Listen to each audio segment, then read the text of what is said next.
हरिओम।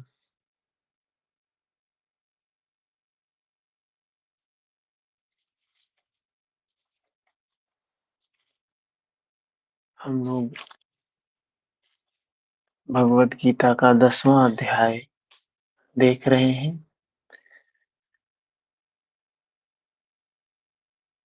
जिसमें भगवान कृष्ण प्रेम भाव से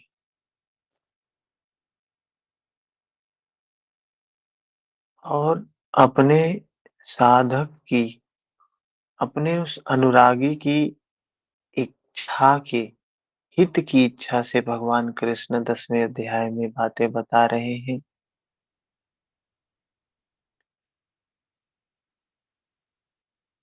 इसके बाद 11वें अध्याय में आप देखेंगे कि किस प्रकार से अर्जुन का सारा ज्ञान, अज्ञान, सारा भ्रम, सारे प्रश्न समाप्त हो जाते हैं। तो ये 10वां अध्याय बहुत महत्वपूर्ण है। जो हम धर्म के नाम पर, ईश्वर के नाम पर तमाम रूढ़ियों कुरीतियों के शिकार होते हैं, उसका स्पष्ट जवाब भगवान कृष्ण ने इस 9वें और 10वें अध्याय में दिया है। भगवान कृष्ण अर्जुन से कहते हैं, मेरे प्रभाव युक्त, परम प्रभाव युक्त वचन को सुन, जो मैं तेरे अतिशय प्रेम रखने के कारण तुम्हारे हित की इच्छा से कह रहा हूँ। अर्जुन, मेरी उत्पत्ति को न देवता लोग जानते हैं, न महर्षि गण ही जानते हैं। मेरी जो उत्पत्ति है वो देवता भी नहीं जानते हैं, महर्षि भी नहीं जानते हैं। श्री कृष्ण ने कहा था, जन्म कर्म च मे दिव्यम। मेरा जन्म कैसा होता है? दिव्य होता है, अलौकिक होता है। दिव्य मतलब जो इन चर्म चक्षुओं द्वारा देखा नहीं जा सकता है। मेरा जन्म ऐसा है जो देखा नहीं जा सकता है। और इसलिए मेरे इसलिए मेरे उस प्रकट होने को देव और महर्षि स्तर तक पहुंचे लोग भी नहीं जानते हैं। भगवान कह रहे हैं, इस कारण से वो आंखों से तो देखा नहीं जा सकता है, इसलिए जो देव हैं, देवता हैं, महर्षि हैं, ये लोग मेरे उस जन्म को नहीं जानते हैं। मैं सब प्रकार से देवताओं और महर्षियों का आदि कारण हूँ। ये जो देवता, महर्षि, जिस कारण से देवता बनता है व्यक्ति, जिस कारण से महर्षि बनता है, जो सत्ता उनके अंदर आती है, हम ही है, यही शरीर है, यही चित्त है, यही चेतना है। इसमें कुछ अलौकिक विभूतियां आ गई, कुछ दैवी संपद आ गए तो व्यक्ति देवता हो गया। कुछ राक्षसी प्रवृत्तियां आ गई, राक्षसी गुण आ गए तो यही व्यक्ति राक्षस हो गया, मुनि हो गया, संत, महापुरुष हो गया। कह रहे हैं, जिस कारण से व्यक्ति वो अवस्था को प्राप्त करता है, उसका मैं आदि कारण हूँ। उसका मैं आदि कारण हूँ, जो मुझ जन्म मृत्यु से रहित, जो मुझ मुझे भगवान कृष्ण स्वयं को कह रहे हैं, अर्थात धर्म को कह रहे हैं कि ये जन्म मृत्यु से रहित, आदि अंत से रहित, सब लोकों के महान ईश्वर को साक्षात्कार सहित विदित कर लेता है। भगवान कह रहे हैं कि जो धर्म को अपनी अनुभूति के आधार पर जान लेता है, वह पुरुष मरण धर्मा मनुष्यों में ज्ञानवान है। ये मृत्यु धर्मी है, मनुष्य शरीर तो मृत्यु धर्मी है। कह रहे हैं, इसमें भी जो उस सत्य को जान लेता है अनुभूति के साथ में, वो ज्ञानवान पुरुष है और जानने के वाला संपूर्ण पापों से मुक्त हो जाता है, पुनर्जन्म नहीं होता है। श्री कृष्ण कहते हैं यह उपलब्धि भी मेरी देन है, यह प्राप्ति भी मेरी देन है अर्थात धर्म के कारण होता है। ऐसे नहीं होता है, यह प्राप्ति भी धर्म के कारण ही होती है। चौथा नंबर श्लोक में बताया अर्जुन निश्चयात्मिका बुद्धि, साक्षात्कार सहित जानकारी, लक्ष्य में विवेक पूर्वक प्रवृत्ति, क्षमा, शाश्वत सत्य, इंद्रियों का दमन, मन का समन, ये सब दैवी संपद की बात बताई उन्होंने। ये दैवी संपद क्या है? जिनके कारण व्यक्ति आगे बढ़ता है। अगर समता ना हो, अहिंसा की भावना और समता जिसमें विषमता ना हो, संतोष, तप, दान, सर्वस्व का समर्पण, ये कुछ बातें बताई, ये क्या है? ये दैवी संपद है, जो हमें आगे बढ़ाने में मदद करती है। ये सभी भाव दैवी चिंतन पद्धति के लक्षण हैं। इनका अभाव ही आसुरी संपद है। ये नहीं है, जैसे प्रकाश नहीं है तो किसी न किसी का तो अस्तित्व तो होगा ही। प्रकाश नहीं है तो अंधकार का अस्तित्व है। ज्ञान नहीं है तो अज्ञान का अस्तित्व है। बोध नहीं है तो अबोध का अस्तित्व है। हुँ? विवेक नहीं है तो मूढ़ता का अस्तित्व है। तो अस्तित्व तो होगा, किसी न किसी का अस्तित्व तो होगा। अब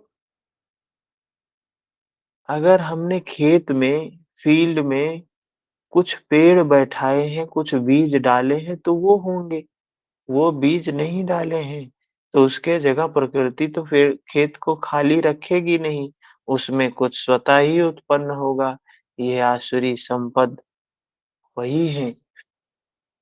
तो बताया फिर महर्षयः सप्त पूर्वे चत्वारो मनवस्तथा, क्या है? ये हमारे महर्षि पतंजलि ने भी योग सूत्र में सप्तधा प्रांत भूमि प्रज्ञा की बात की है। सप्तधा प्रांत भूमि प्रज्ञा, और गुरु वशिष्ठ ने भगवान राम को योग वशिष्ठ ग्रंथ में ज्ञान की सप्त भूमिकाएं बताई है। भगवान कृष्ण भी यहाँ उसका वर्णन कर रहे हैं। क्या कह रहे हैं? ये सब योग की 7 क्रमिक भूमिकाएं हैं, जिसको महर्षि पतंजलि सप्तधा प्रांत भूमि प्रज्ञा बोला है कि ये प्रज्ञा प्रत्यक्ष ज्ञान की 7 अवस्थाएं होते हैं, 7 चरण होते हैं। शुभेच्छा विचारणा तनुमनसा, सत्वोत्पत्ति आसन शक्ति पदार्थ भावना तुर्यगा, ये 7 अवस्थाएँ हैं, इनके अनुरूप अंतःकरण चतुष्टय हमारा मन है, बुद्धि है, चित्त है, अहंकार है। इनके अनुरूप मन जो मेरे में भाव वाला है, कह रहे हैं इनके अनुरूप जो मन है ना, वो मेरे में भाव वाला है। भाव का मतलब क्या है? भावना, भावित हो रहा है। जो ये भव सागर है, क्या हो रहा है? हर क्षण भावित हुए जा रहा है, परिवर्तित हुए जा रहा है। भावना का मतलब उस परिवर्तन को अनुभूति कर रहे हैं। भावित जो हो रहा है, वो मन से उसको जान रहे हैं, भाव वाला है। यह सब मेरे ही संकल्प से, मेरी प्राप्ति के संकल्प से तथा जो मेरी ही प्रेरणा से होते हैं। रेखा जी हरिओम। दोनों एक दूसरे के पूरक हैं, उत्पन्न होते हैं इस संसार में। ये संपूर्ण दैवी संपत्ति इन्हीं की प्रजा है, इन्हीं की संतान है। क्योंकि सप्त भूमिकाओं के संचार में दैवी संपद ही है, अन्य नहीं।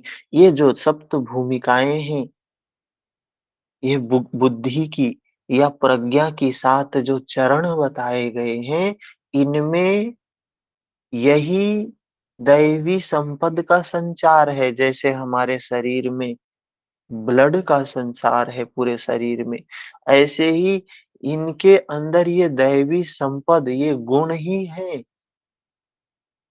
अहिंसा है, सत्य है, अस्तेय है, ब्रह्मचर्य है, समता है, दान है, धैर्य है। ऐसे जो चीजें बताई गई हैं, वही इनके भीतर हैं।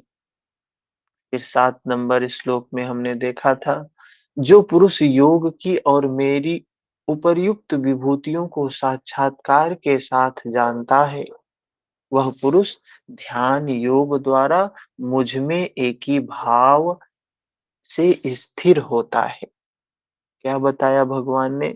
कि जो इस सच्चाई को, जो पुरुष योग की अर्थात, दीपाली जी हरिओम, योग की अर्थात धर्म की, समता की, जो समावस्था में, समता में स्थित हो गया, मेरी विभूतियों को जो साक्षात्कार के साथ जानता है, ये विभूतियां क्या है, उसको धारण करने के पश्चात जो प्राप्त होती हैं क्षमताएं, विभूतियां वही हैं।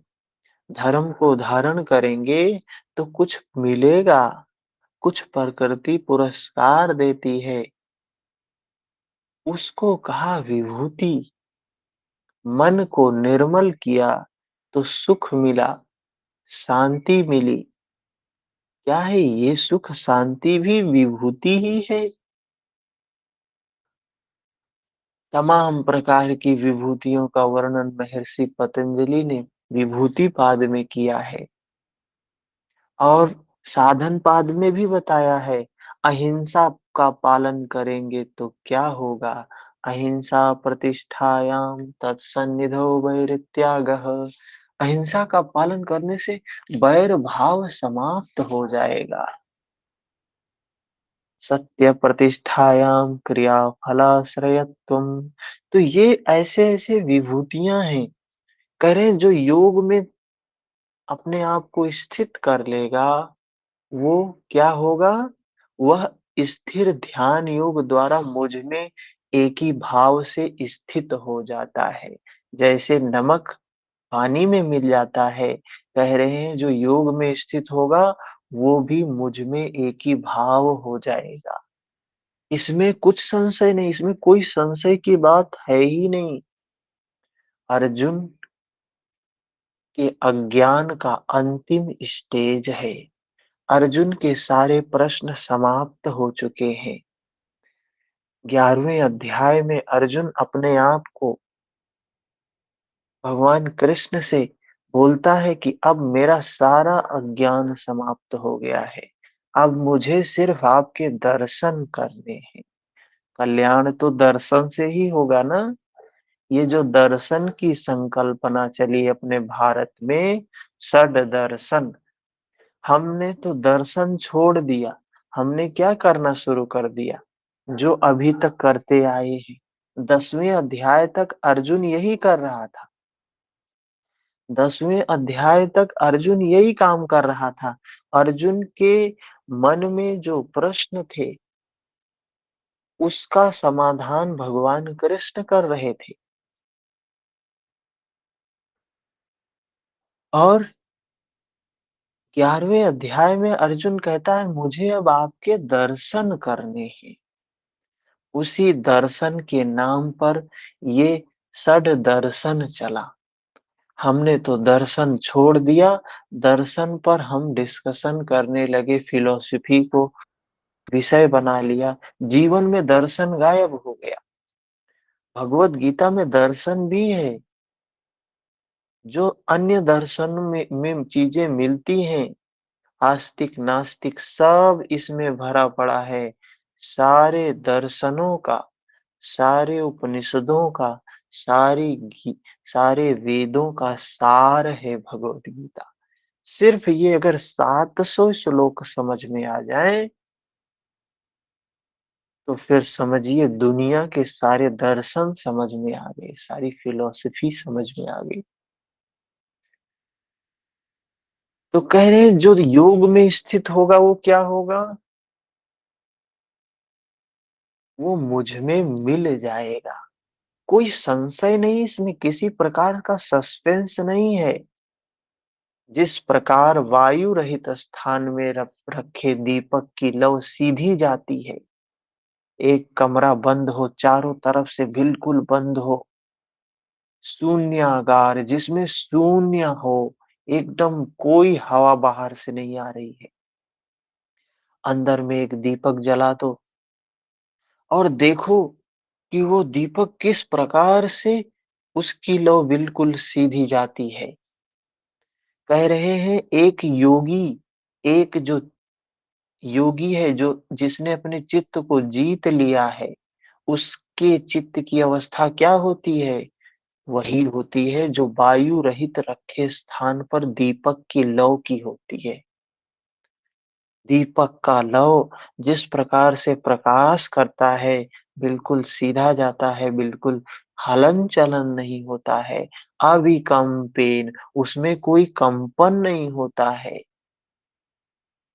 वो योगी के जीते हुए चित्त की परिभाषा है। भगवान कृष्ण कह रहे हैं कि चित्त हमारा कैसा होना चाहिए? अविकम्पेन, कंपित रहित होना चाहिए, कंपन रहित होना चाहिए। 8 नंबर श्लोक में बताते हैं, अहम सर्वस्य प्रभावो मत्तः सर्वं प्रवर्तते इति मत्वा भजन्ते मां बुधा भाव समन्विताः। मैं संपूर्ण जगत की उत्पत्ति का कारण हूँ। कितनी बड़ी बात बता रहे हैं और कितनी बार बताया है भगवान ने। ये जो संपूर्ण जगत दिखाई दे रहा है ना, ये सब की उत्पत्ति का कारण मैं हूँ। मुझसे ही ये संपूर्ण जगत चेष्टा करता है। इस प्रकार मानकर श्रद्धा और भक्ति से युक्त विवेकी जन मेरा निरंतर भजन करते हैं। कह रहे हैं जो विवेकी हैं, जो मूढ़ वाले नहीं हैं। अच्छा, पीछे एक बात और बताई थी, मूढ़ लोग क्या करते हैं? मूढ़ लोगों को बताया था भगवान ने कि वो कर्म कांडों में उलझे हुए होते हैं, कुरीतियों में उलझे हुए होते हैं, देवी देवताओं की पूजा करते हैं, ये कर रहे हैं, वो कर रहे, अध्यात्म के नाम पे, धर्म के नाम पे ना जाने क्या-क्या कर रहे हैं। वो मूढ़, उनको बोला कि ये मूढ़ बुद्धि वाले लोग हैं। और विवेकी जन कौन है? विवेकी कौन है?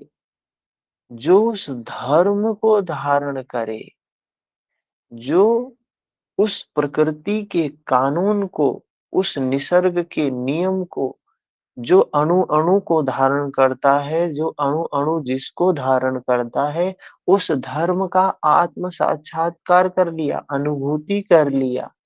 अनुभूति के पश्चात सर्वत्र उस धर्म का स्वरूप देख रहा है।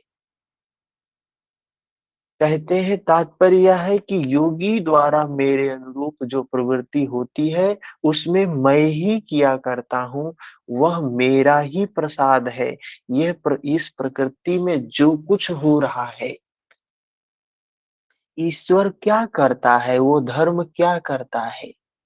हम जो करते हैं, हमने धरती में एक आम का बीज डाला, एक नीम का बीज डाला, दोनों बीज हमने धरती में डाले।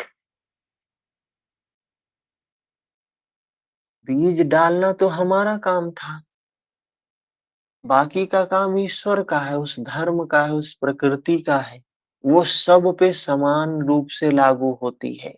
वो बदलता नहीं है, वो शाश्वत है, अपरिवर्तनशील है, नित्य है। तो वो बीज अंकुरित होगा, पौधा बनेगा, पेड़ बनेगा, फल आएगा। दोनों बीजों में वही हरकत होने वाली है। लेकिन एक का फल मीठा होगा, एक का फल तीखा होगा। क्यों? कह रहे हैं ये परिणाम जो हो रहा है, ये परिवर्तन जो हो रहा है वो मेरे कारण हो रहा है, धर्म के कारण हो रहा है, प्रकृति के कानून के कारण हो रहा है।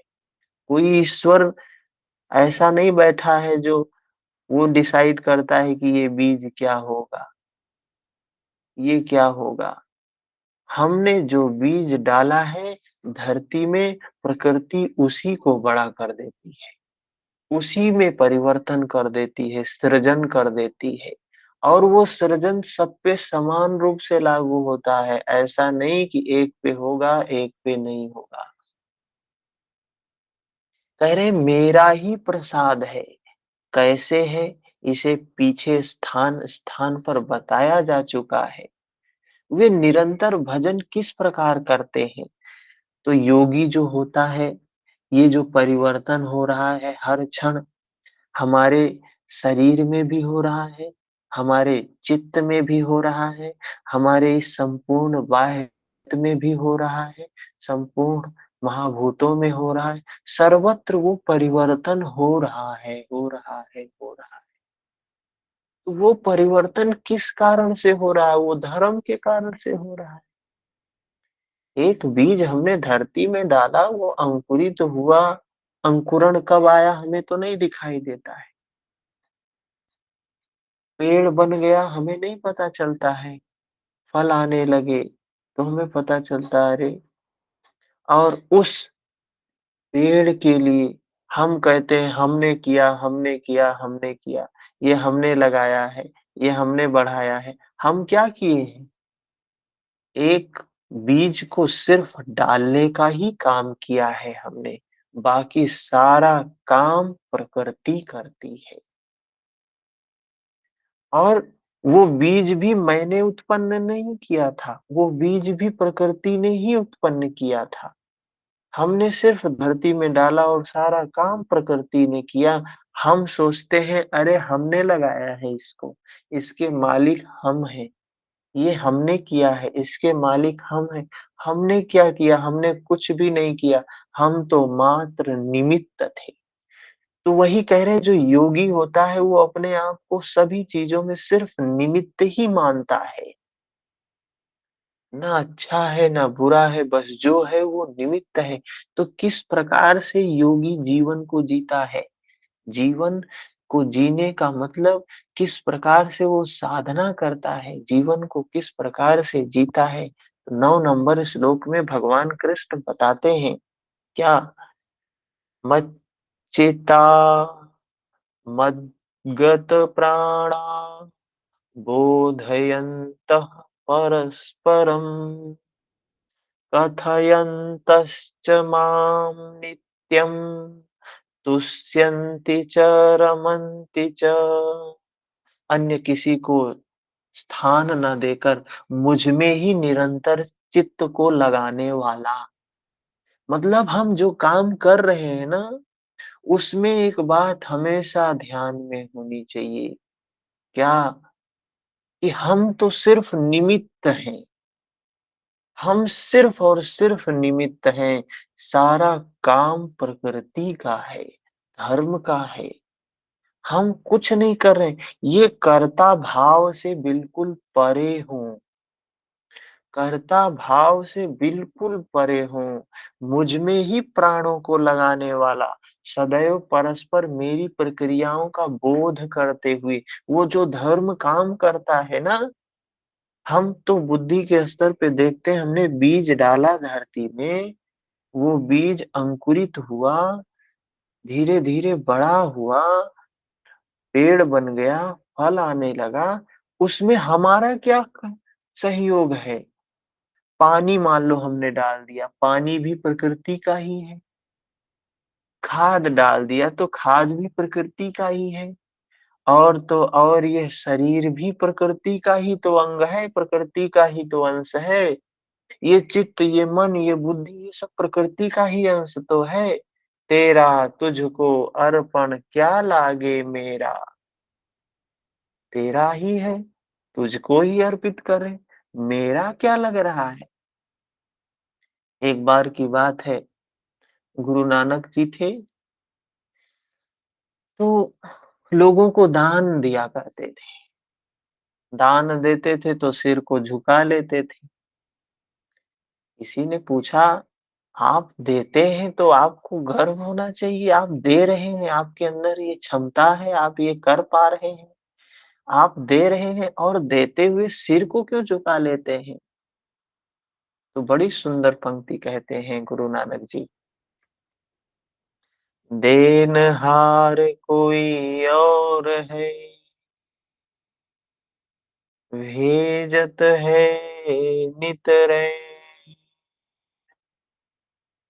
लोग भरम हम पे करें,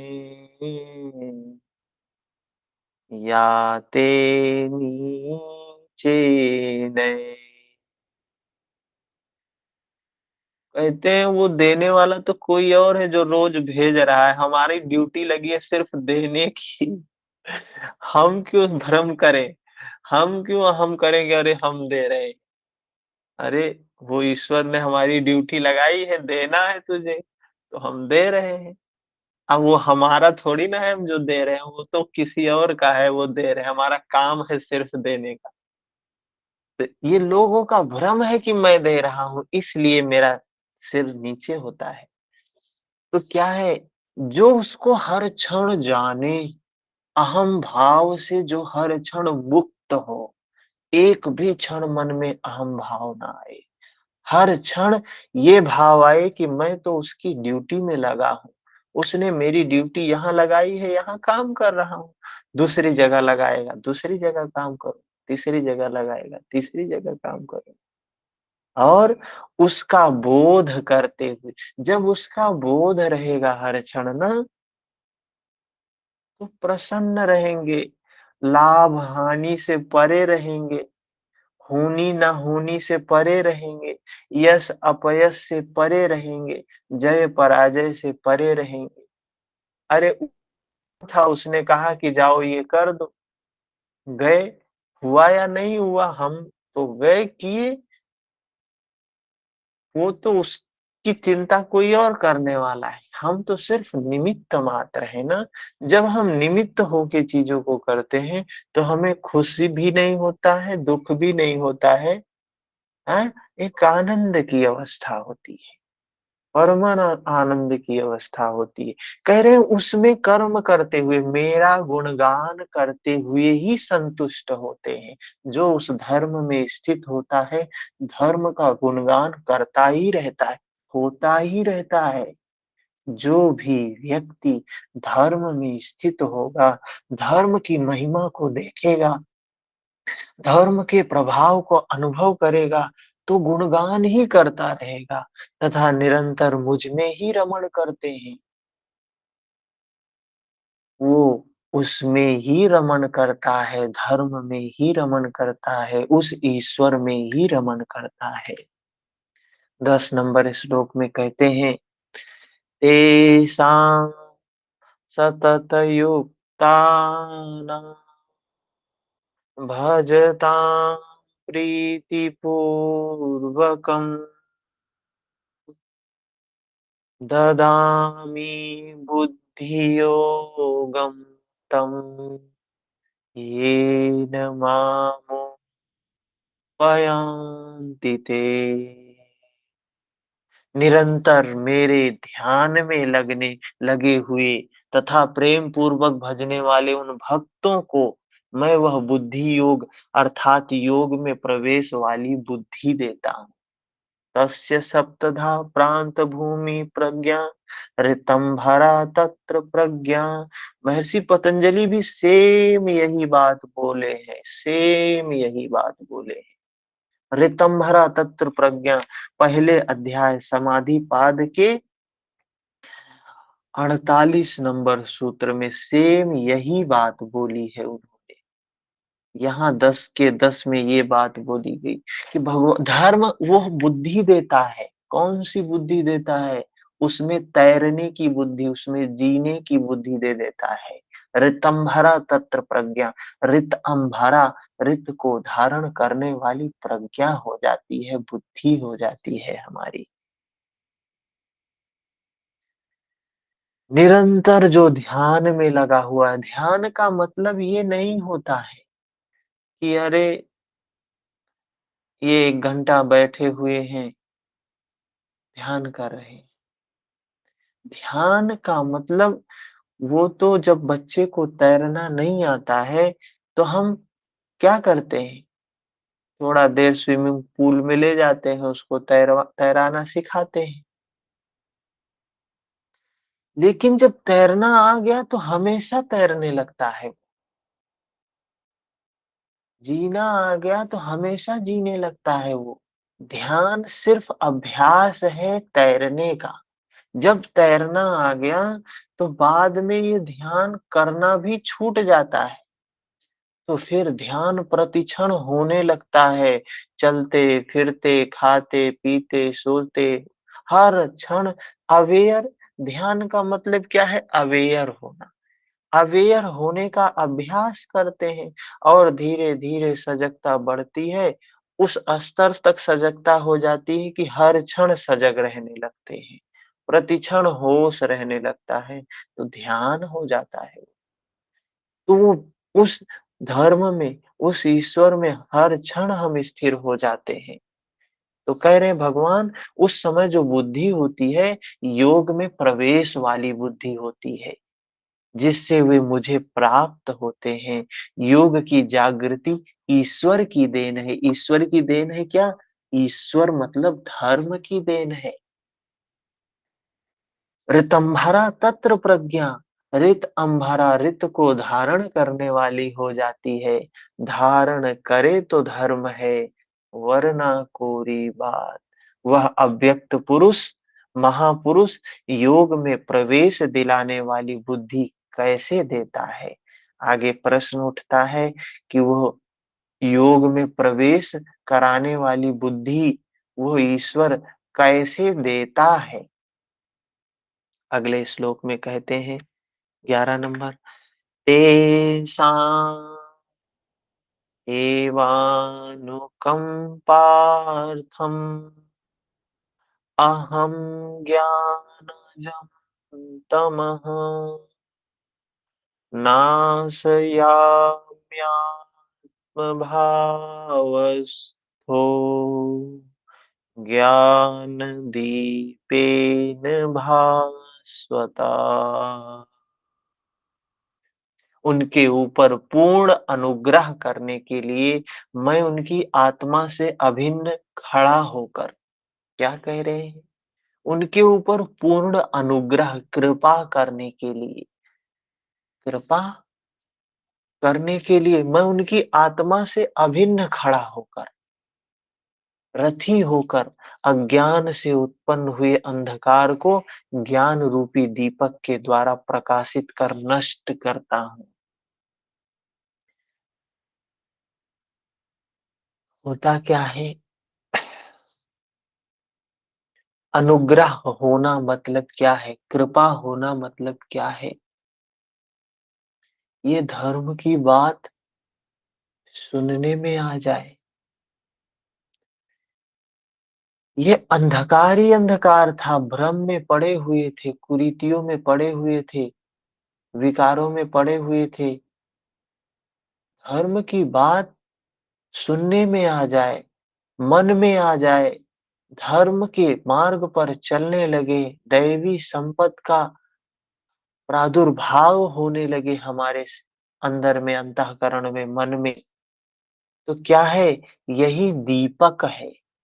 ज्ञान रूपी दीपक के द्वारा प्रकाशित कर नष्ट कर देता हूँ और इसको प्रकाशित होते होते दैवी संपत के बढ़ने के साथ धीरे धीरे अनुभूति बढ़ने लगती है। वो प्रज्ञा वो प्रज्ञा जब प्रत्यक्ष ज्ञान की अवस्था आती है, जो भावित प्रज्ञा होती है, जो भावनामयी प्रज्ञा होती है, जो हमारे शरीर के वेदनाओं के आधार पे हमें उस सत्य का अनुभव करवाती है।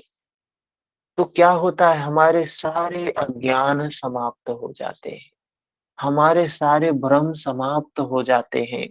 वस्तुतः किसी स्थित प्रज्ञ योगी द्वारा जब तक वह परमात्मा आपके आत्मा से ही जागृत होकर पल पल पर संचालन नहीं करता, रोकथाम नहीं करता, इस प्रकृति के द्वंद से निकालते हुए स्वयं आगे नहीं ले चलता, तब तक वास्तव में यथार्थ साधना, यथार्थ भजन नहीं होता है। क्या कह रहे हैं कि जब उस प्रकार से हम आगे बढ़ने लगते हैं ना, तो एक अवस्था आती है कि हमें लगता है कि हम कुछ भी नहीं कर रहे हैं। ये जो कुछ भी हमारे शरीर के भीतर भी जो कुछ हो रहा है, जो कुछ भी मैं कर रहा हूँ, ये सब किसी एक जैसे पेड़ बढ़ता है, तो पेड़ को पता होता है क्या हम कैसे बढ़ रहे हैं, कैसे कर रहे हैं, क्या हो ये सब चीज़ें एक कुछ है जो हुए जा रहा है, हुए जा रहा है, हुए जा रहा है। और ये चीज़ें दिखाई देने लगती हैं योगी को कि ये बस कुछ हुए जा रहा है। ये अनुभूति कह रहे हैं उस धर्म के, उस ईश्वर के सानिध्य में होती है।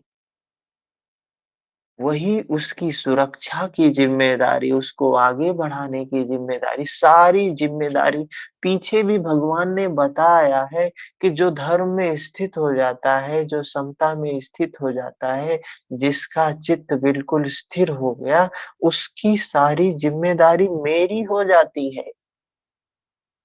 तो कहीं आगे कोई विघ्न आने वाला है, कोई बंधन आने वाला है, तो वो उसमें भी बचाने का प्रयास करता है, बचाता भी है।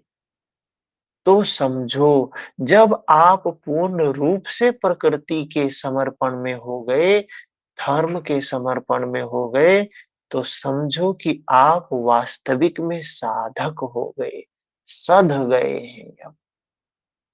अब कर्ता भाव छूट गया, अब चीजें होने लगी। जैसे नदी का प्रवाह, नदी है ना, नदी के प्रवाह में पत्ता गिर जाता है, पेड़ का पत्ता गिरता है और जहाँ-जहाँ नदी जाती है, जहाँ-जहाँ लेके जाती है, वैसे-वैसे वो पत्ता जाता है। पत्ते का अपना कोई वो इच्छा नहीं है, पत्ते की अपनी कोई चाह नहीं है। नदी जहाँ चाहे वहाँ ले जाए। जब ये अवस्था योगी की आ जाती है, तो योगी भी कह रहे हैं सध गया। साधना सिद्ध हो गई, कोई रोकथाम नहीं है प्रकृति के द्वंद से, तो वो पत्ता जिस प्रकार से तैरते हुए महासागर तक चला जाता है, ऐसे ही योगी जब संपूर्ण रूप से प्रकृति के उस गोद में, धर्म में स्थित हो जाता है, सब कुछ धर्म करने लगता है, तो वो एक समय स्वतः ही वहां पहुंच जाता है उस सागर में। वैसे तो भगवान सर्वत्र से बोलते हैं, लेकिन प्रारंभ में वे स्वरूपस्थ महापुरुष द्वारा ही बोलते हैं। जैसे भगवान कृष्ण ने स्वयं ही बताया कि जो तत्वदर्शी महापुरुष हैं, जिन्होंने सत्य का दर्शन कर लिया है, वो मेरे ही स्वरूप हैं। उनमें और मुझ में किंचित मात्र भी अंतर नहीं है। आप भी सत्य का दर्शन कर लीजिए, उस तत्व का दर्शन कर लीजिए, उस नित्य का दर्शन कर लीजिए। आप भी महापुरुष हो गए, आप भी भगवान कृष्ण के स्वरूप हैं। वो दर्शन जो कर लिया और कहा ये भी बात कही कि उस महापुरुष के मुख से जो वाणी निकलती है वो मैं ही बोलता हूँ, वो धर्म ही बोलता है। वो महापुरुष नहीं बोलता है, वो व्यक्ति नहीं बोलता है, वो धर्म की वाणी होती है। तभी तो हम लोग गुरु के प्रति इतना श्रद्धा रखते हैं, गुरु के वचनों के प्रति इतना श्रद्धा रखते हैं। क्यों? क्योंकि ये मानते हैं कि ये जो गुरु है, ये जो महापुरुष है, वो ईश्वर का ही स्वरूप है।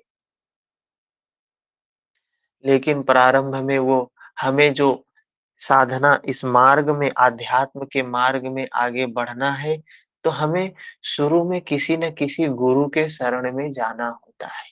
गुरु ही हमें मार्गदर्शन करता है। नहीं तो किताब गीता तो सबके घर में रखी हुई है। हाँ? काहे नहीं सारे लोग दुःख से मुक्त हो जाते? आखिर गीता तो दुःख मुक्ति का ही तो उपाय है। दुःख से मुक्त होने के लिए हम क्या-क्या नहीं करते हैं। किसी बाबा के पास जाते हैं, हैं? किसी पंडित जी के पास जाते हैं, गंगा जी के पास जाते हैं, मंदिरों में जाते हैं, डॉक्टर के पास जाते हैं। क्यों जाते हैं? बस कोई तो हमें दुःख से बचा ले। लेकिन दुःख से बचने का उपाय तो अपने घर में ही रखा है आदमी, भगवत गीता रखा हुआ है। उसको समझ ले, तो शायद उपाय खुद ही ढूँढ ले, खुद ही वैद्य बन जाए। लेकिन दुनिया कस्तूरी कुंडल बसे मृग ढूँढे वन माही। दुःख से मुक्त होने का उपाय तो घर में रखा है, परम औषधि तो घर में रखी है और ढूँढ रहा है बाहर, बाहर, बाहर। कहाँ मिलेगा? कहीं मिलेगा क्या? हुँ? तब तक वास्तव में यथार्थ भजन आरंभ नहीं होता है। वैसे तो सर्वत्र से भगवान बोलते हैं? लेकिन स्वरूपस्थ जो तत्वदर्शी महापुरुष है, उसके वाणी से जो कुछ निकलता है वो ईश्वर की वाणी होती है, धर्म की वाणी होती है। यदि ऐसा महापुरुष आपको प्राप्त नहीं है, तो वे स्पष्ट नहीं बोलेंगे। यदि इस तरीके के महापुरुष आपको प्राप्त नहीं है, तो स्पष्ट नहीं बोलेंगे। इष्ट, सद्गुरु, परमात्मा का रथी होना एक ही बात है। इष्ट बोले, सद्गुरु बोले, परमात्मा का रथी होना एक ही बात है। साधक की आत्मा से जागृत हो जाने पर उस उनके निर्देश 4 प्रकार से मिलते हैं। क्या बताया? अब बता रहे हैं कि उस परमात्मा के संकेत कैसे मिलते हैं। जैसे हमारा शरीर है ये ना, ये शरीर जब बीमार होने वाला होता है, इस शरीर में असंतुलन होता है, विकृतियाँ बढ़ती हैं, तो शरीर हमें मैसेज देता है।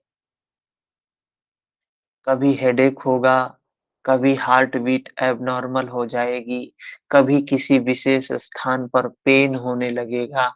ऐसे तमाम प्रकार से हमें शरीर मैसेज देता है, संदेश देता है। क्या? कि कुछ समथिंग इन एबनॉर्मल, हमारे शरीर में कुछ तो है जो एबनॉर्मल है। लेकिन हम क्या करते हैं? दुनिया की भाग-दौड़ भरी जिंदगी में उसको इग्नोर करते हैं। होता क्या है? परिणाम क्या होता है? हार्ट अटैक, ब्रेन हेमरेज, यही तो होता है। हार्ट अटैक, ब्रेन हेमरेज ऐसी घटनाएँ अचानक नहीं होती हैं। शरीर न जाने कितनी बार मैसेज देता है हमें, न जाने कितनी बार मैसेज देता है। हम होश में नहीं है ना, हम बेहोशी में भाग रहे हैं, दौड़ रहे हैं कि कितना दौड़ लगा लें कि खुश सुख को प्राप्त कर लेंगे। जबकि पता ही नहीं है कि सुख दौड़ में नहीं है, दीपक के वायु रहित स्थान पर रखे हुए दीपक के लौ के समान स्थिर होने में है सुख, आनंद, परम आनंद, ईश्वर सब कुछ स्थिरता में है। हम तो दौड़ रहे हैं, दौड़ रहे हैं, दौड़ रहे हैं। तो उसका परिणाम वही होता है, हार्ट अटैक हो गया भैया को। इतना लाख रुपया लगा है, बचे भी नहीं, सब कुछ चला गया। दौड़ के जो प्राप्त किया था वो भी चला गया, शरीर भी चला गया, सब कुछ चला गया। तो क्या है, ऐसे अध्यात्म में जब हम आगे बढ़ते हैं, तो हमें धर्म से, प्रकृति से मैसेज मिलते हैं। तो कहा 4 प्रकार के संदेश मिलते हैं, निर्देश मिलते हैं। पहले स्थूल सुरा संबंधी अनुभव होता है। जब आप ध्यान में बैठते हैं, साधना में बैठते हैं, कब आपका मन लगने वाला है, कितनी सीमा तक लग गया है, कब मन भागना चाहता है और कब भाग गया, इसको हर मिनट, सेकंड पर ईस्ट अंग स्पंदन से संकेत करते हैं। ये अंग स्पंदन क्या है? बाहर की बात नहीं है, इस काया की ही बात है। ये सन ये इस ये अनुभूति अपनी वेदनाओं के आधार पे ही होती है। चिंतन में बैठे हैं, मन लगा है कि गया है, पता चलता है, अनुभव होता है। हम ध्यान में बैठे हुए हैं, हमारा मन कहाँ है, ये अनुभव होता है, पकड़ में आता है। अरे! मन तो भाग गया, मन तो विषयों में चला गया, अरे! मन तो वहाँ चला गया। ये मन का भागना कब भागा ये भी पता चलता है, अरे! इतना देर पहले भागा। शुरुआत समय में क्या होता है, 1 घंटे बैठे हैं, बस एक बार देखना शुरू किए और उसके बाद भाग गया। भागता है तो पूरा भागता ही रहता है, पता नहीं चलता। 1 घंटे तक उसी में जैसे लगता है हम टीवी देख रहे हैं, मूवी देख रहे हैं, ऐसे ही कहानी चलती रहती है। धीरे-धीरे, जल्दी-जल्द समय घटने लगता है। तो ये चीज़ें अभ्यास से आती हैं, करत-करत अभ्यास से। अभ्यास से ही होगा।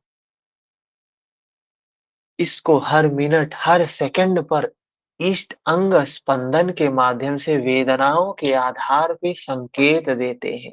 अंगों का फड़कना, ये हमारा अंग कभी-कभी फड़कता है। स्थूल सुरा संबंधी अनुभव है, जो एक पल में 2-4 स्थानों पर एक साथ आता है। विचारों के विकृत हो जाने पर मिनट-मिनट पर आने लगेगा। यह संकेत तभी आता है जब इष्ट के स्वरूप को आप अनन्य भाव से पकड़ें। तो कह रहे हैं ये अवस्थाएँ आती हैं, उस अवस्थाओं में ऐसी अनुभूति होने लगती है। अन्यथा साधारण जीवों में संस्कार के टकराव से वेदना होती है। तो ये बताया वेदनाएँ क्यों होती हैं? कैसे-कैसे भिन्न कोई संस्कार हो सकता है आया है फल लेके, तो उसके आधार पे जैसा संस्कार होगा वैसे वेदना होगी, वैसी अनुभूति होगी। इस जिनका इष्ट वालों से कोई संपर्क नहीं है। क्या आगे क्या कह रहे हैं? जिनका इष्ट वालों से कोई संपर्क नहीं है, दूसरा अनुभव स्वप्न-सुरा संबंधी होता है। दूसरा अनुभव क्या होता है? एक तो बताया शरीर की वेदनाओं के आधार पे हमें अनुभव होता है। वही जो संदेश है, हार्ट में प्रॉब्लम है तो हार्ट स रिलेटेड हमको सिम्पटम्स नज़र आने लगते हैं, पेन होने लगता है, कहीं कंधे में पेन तो कहीं गर्दन में, कहीं पीठ में, कहीं चेस्ट में। कभी पसीना होगा, कभी कुछ होगा, तो ये क्या है ये? ये वेदनाएँ ही तो हैं, जो हमें शरीर के आधार पे अनुभव हो रही हैं। दूसरा अनुभव क्या बताया? किसी को ब्रेन हेमरेज होने वाला है तो उसके पहले कितना बार पेन होगा सिर में, लेकिन आदमी टैबलेट खाया, इग्नोर किया। दूसरा अनुभव बताया स्वप्न-सुरा संबंधी होता है। क्या होता है? साधारण मनुष्य अपनी वासनाओं से संबंधित स्वप्न देखता है। किंतु जब आप इष्ट को पकड़ लेंगे, उस धर्म को धारण कर लेंगे, सामान्य आदमी भी स्वप्न देखता है। स्वप्न हम देखते हैं, क्या स्वप्न होते हैं? हमारी वासनाओं से संबंधित, कामनाओं से संबंधित, हमारी तृष्णाओं से संबंधित स्वप्न होते हैं। लेकिन जब साधक होगा, साधना में दृढ़ हो जाएगा, तो क्या होगा कि स्वप्न में क्या चीज़ें आएँगी? निर्देश मिलने लगते हैं। स्वप्न में आपको निर्देश प्राप्त होने लगते हैं। यह सपना भी निर्देश में बदल जाता है। योगी सपना नहीं देखता है, योनि देखता है। उस समय योगी क्या होने वाला है आगे, उस चीज़ को स्वप्न के माध्यम से प्रकृति दिखा देती है। सजग हो जा तू यहाँ पे, ऐसी स्थिति होने वाली। तो ये क्या है ये? धर्म है, यही ईश्वर का संचालन है। धर्म का संचालन है, प्रकृति का संचालन है। प्रकृति पग-पग पर सुरक्षा करती है, पग-पग पर बचाती है। प्रकृति चाहती है ये मुक्त हो जाए, ये बंधन से मुक्त हो जाए। उसके लिए हमें अवेयर कर देती है। उपर्युक्त दोनों अनुभव प्रारंभिक हैं। शुरू-शुरू में ऐसे अनुभव होते हैं। किसी तत्व स्थित महापुरुष के सानिध्य से मन में उस उनके प्रति श्रद्धा रखने मात्र से उनकी टूटी-फूटी सेवा से भी जागृति हो सकती है, जागृत हो जाती है। किंतु इन दोनों से भी सूक्ष्म शेष 2 अनुभव क्रियात्मक हैं, जिन्हें चलकर ही देखा जा सकता है। इससे आगे 2 अनुभव, एक तो शरीर में वेदनाओं के आधार पर, जैसे लोग कहते हैं ये अंग फड़क रहा है, ये अंग फड़क रहा है। दूसरा बताया स्वप्न में जानकारी मिलती है। तीसरा बता रहे हैं कि चलने के उपरांत अनुभव सुषुप्ति सुरा संबंधी होता है। तीसरा जो है वो सुषुप्ति सुरा संबंधी होता है। दूसरा निद्रा संबंधी था। संसार में सब सोते ही तो हैं। ये जो जगत है सारे लोग सो रहे हैं। पता नहीं है कब क्या हो रहा है। बेहोश हैं एकदम। भगवान बुद्ध को जब होश आया तो वो बोले, मैं जग गया, मैं जाग गया हूँ। और दुनिया को जगाने के लिए उन्होंने काम किया। तो क्या उसके पहले जब वो सिद्धार्थ गौतम थे तो उस समय जगे नहीं थे? वो सो रहे थे? हाँ, वो निद्रा में ही थे। वो जो सब कुछ हुआ वो निद्रा में ही हुआ। मोह निशा में सभी अचेत पड़े हैं। ये जो भव सागर है, सारे लोग सो रहे हैं। रात दिन जो कुछ करते हैं, स्वप्न ही तो है। क्या है ये? ये स्वप्न ही है। जो हम भाग दौड़ कर रहे हैं, बालू से भवन बना रहे हैं, सब स्वप्न है। मोह निशा में सभी अचेत पड़े हैं। रात दिन जो करते हैं स्वप्न ही है। यह सुषुप्ति का शुद्ध अर्थ है। जब परमात्मा के चिंतन की ऐसी डोरी लग जाए, सुरत लग जाए, ख्याल एकदम स्थिर हो जाए, हमेशा उस धर्म का की ही अनुभूति हो, इस ईश्वर की ही अनुभूति हो। शरीर जागता रहे और मन सुप्त हो जाए। है शरीर जागता रहे, मन सुप्त हो जाए। ऐसी अवस्था में वह इष्ट देव, वह धर्म फिर अपना एक संकेत देंगे। योगी की अवस्था के अनुरूप एक रूपक दृश्य आता है, जो सही दिशा प्रदान करता है, भूत भविष्य से अवगत कराता है। तो क्या है, ये चीजें पता चलती हैं, योगी सर्वज्ञता को प्राप्त करता है। महाराज जी कहते थे कि डॉक्टर जैसे बेहोशी की दवा देकर, उचित उपचार देकर होश में लाता है, ऐसे ही भगवान बता देते हैं। चौथा और अंतिम अनुभव समसुरा संबंधी है, जिसमें क्या होता है, सुरत लगने पर, ध्यान लगने पर उस परमात्मा से समत्व प्राप्त हो जाता है, समता प्राप्त हो जाती है, समा अवस्था प्राप्त हो जाती है परमात्मा से। अरे यही बात तो महर्षि पतंजलि भी बोले हैं योग सूत्र में। क्या बताया है अंतिम? पुरुषार्थ शून्यानाम गुणानाम। क्या होता है, शून्य अवस्था आ जाती है गुणों में, समा अवस्था आ जाती है गुणों में। उसके बाद उठते बैठते चलते फिरते सर्वत्र उसे ही अनुभूति होने लगती है। ऐसा योगी त्रिकालज्ञ हो जाता है। यज्ञ, यह अनुभव तीनों कालों से परे है। जो योगी उस अवस्था को प्राप्त कर लिया, तीनों कालों से परे चला गया। अव्यक्त स्थिति वाले महापुरुष आत्मा से जागृत होकर, जो अव्यक्त स्थिति वाले महापुरुष हैं, वो आत्मा से जागृत होकर अज्ञान जनित अंधकार को ज्ञान दीप से नष्ट करते हैं। अब यहाँ अर्जुन का प्रश्न होगा कुछ। अर्जुन का प्रश्न अंतिम चरण में चल रहा है। क्या प्रश्न है अर्जुन का? ये प्रश्न देखेंगे, इस पर चर्चा हम कल करेंगे। परम ब्रह्म परम धाम पवित्रं परमं भवान् पुरुषं शाश्वतं दिव्यम् आदिदेवं जमविभुम्।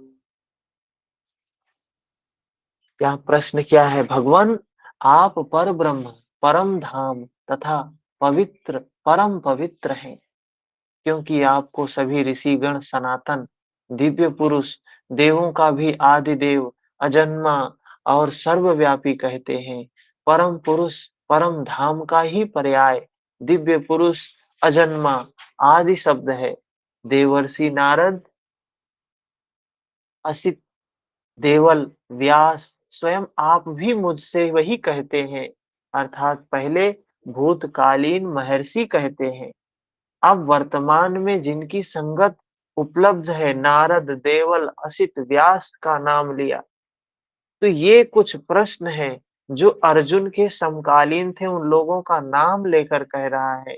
सत्पुरुषों की संगति अर्जुन को प्राप्त थी, आप भी वही थे।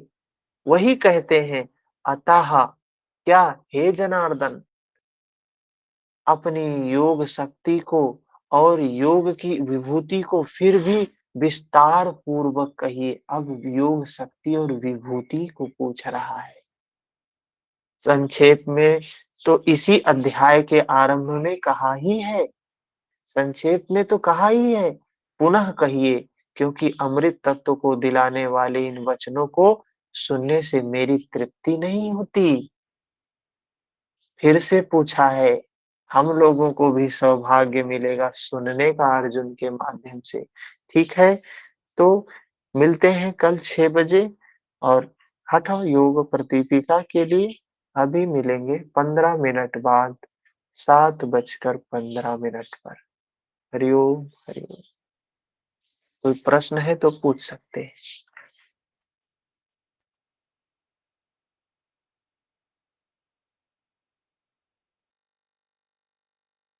भैया ये चौथी अनुभूति एक बार दोबारा बता दोगे क्या? हाँ बताइए लेखा जी। ये जो फोर्थ अनुभूति आपने बताई है ना, ये एक बार शॉर्ट में दोबारा समझा दो। कल कल इस पे फिर से करेंगे, इसको कल फिर से करेंगे। ये अभी समाप्त नहीं हुआ, इसलिए एक 4 सूत्र, 4-5 श्लोक करते हैं, आगे बढ़ते हैं, तो 4-5 पीछे वाला भी लेते हैं। आज सुना है, कल जी भैया। स्पष्ट हो जाएगा क्या है। ठीक है, मिलते हैं हरी 15 मिनट के बाद। हरि ओम।